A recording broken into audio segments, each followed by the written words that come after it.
Hola a todos y bienvenidos nuevamente al canal de JC Relojes. En este video quiero presentarles un reloj el cual me topé al estar navegando por internet, pero sobre todo en páginas como Amazon. Aquí en el caso fue de Amazon España, además de que resultó pues mi primera compra. Sin más, pues vamos a verlo.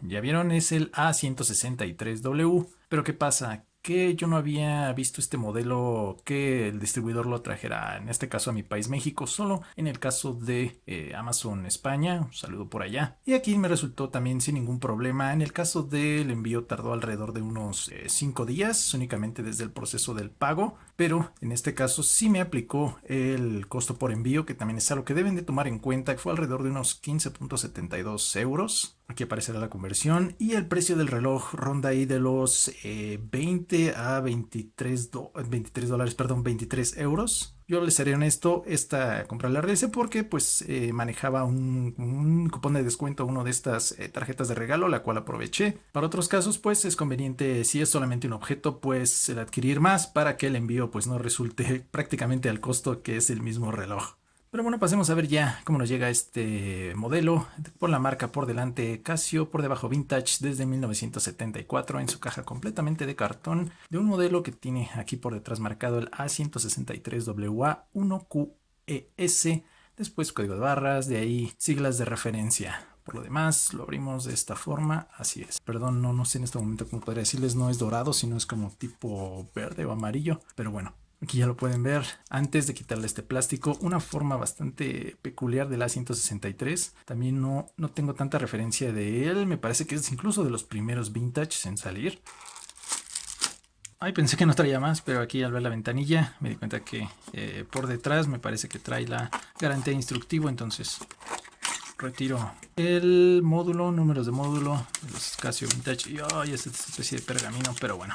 Es todo el instructivo y guías que nunca revisamos, pero que sí es conveniente hacerlo de repente, sobre todo para el caso de garantías y donde hay centros de servicio en cada uno de nuestros lugares o países.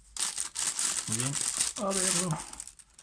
Vaya, está bastante bonito. Espero si alcanzar en la cámara el brillo que yo alcanzo a percibir de forma inmediata. No trae ninguna cubierta, sino es, me parece totalmente, incluso tiene como un vidrio. Aquí está.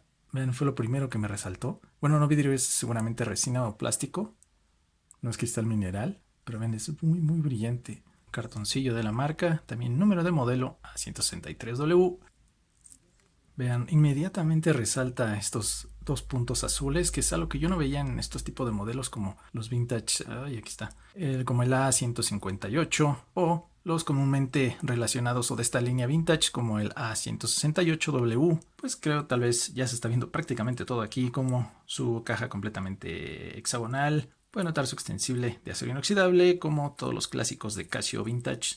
Ya mencionaba este. Y tapa metálica, simplemente broche, cual es ajustable para la mayoría de muñecas. 3 botones para su configuración, de ahí pantalla o el módulo sumamente básico de todos los vintage. Presionando el botón Mode nos cambiará ya sea de hora y fecha que vemos de sus funciones, alarma, cronógrafo, así es, y programación, nada más. Pero vean, por la caja simplemente estos cortes o esta forma que nos da en la parte superior e inferior alrededor es lo que me resalta mucho. Ya mencionaba el cristal de plástico o de acrílico que sobresale. Poner que se vea, ahí está. Bastante bonito lo hace, ya que le da un mayor brillo y reflejo. Aunque falta ver cómo responde a ciertas limpieza o ligeros arañazos que luego en este tipo de plástico pues se notan inmediatamente. Ahora también nos da luz. ¿Cuál es? Pues seguramente su luz de un ligero foco. Ahí está, sí, del lado izquierdo en verde, ya visto en relojes vintage clásicos como el F91, el A158. Entonces no es algo que nos deba sorprender y sobre todo en esta línea de relojes. No es mucha potencia como ya un electroluminescence, pero nos da lo básico y respeta completamente el estilo vintage. Ya después de un ligero ajuste en el broche, ya lo coloco en donde debe ir de manera original, en la muñeca de cada uno. Les diré, la mía tiene una medida de 16,5 centímetros para que lo tomen como referencia. No es una muñeca tan ancha, de hecho me parece delgada. Es una caja tampoco tan grande, alrededor creo de los 34 milímetros. Ya se siente bien, no es tan grueso y es ligero. Y que al ser digital pues nos da una apariencia totalmente casual. Pero bueno, ya en unos días traeré la reseña completa y de darle un uso a este reloj que me resultó muy atractivo. No sé qué piensen ustedes. Sí hemos visto ya bastante línea vintage. En su mayoría llegan a ser parecidos, pero sin duda cada uno nos da ciertos detalles que nos llaman la atención. Pero como saben, también para eso espero sus comentarios. Ahí es un excelente foro para expresar su opinión en el caso de que yo me haya equivocado, qué les pareció, si alguien ya lo tiene, si di algún dato mal, pero bueno. Si les agradó, dejen su like, eso ayuda mucho al canal, compartan. A quien esté suscrito y desee hacerlo en cualquiera de los apartados, es rápido, es gratis. En la descripción les dejaré un link a quien guste apoyar para seguir trayendo más contenido. Pero bueno, ya no les quito más su tiempo y nos estamos viendo en el próximo video. Hasta luego.